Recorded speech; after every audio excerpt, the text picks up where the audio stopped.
జమ్మూ కాశ్మీర్లో మోగిన నగర. సెప్టెంబర్ 18 నుంచి 3 దిశల్లో పోలింగ్.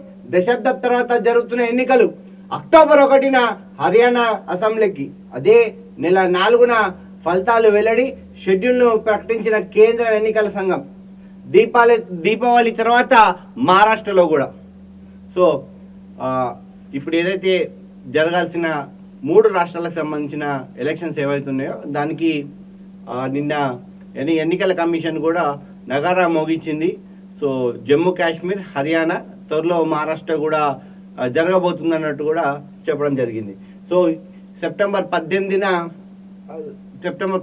3 దిశల్లో ఈ 3 రాష్ట్రాలకు సంబంధించిన ఎన్నికలు జరగబోతా ఉన్నట్టు కూడా వెల్లడించడం జరిగింది. చూడాలి మహారాష్ట్రలో, ఎందుకంటే మహారాష్ట్రలో మనం చూస్తున్నాం గత ప్రభుత్వం అప్పుడు సంకీర్ణం ఇచ్చి దాని తర్వాత ఎన్ని పరిణామాలు చోటు చేసుకునే మనందరూ కూడా తెలుసు.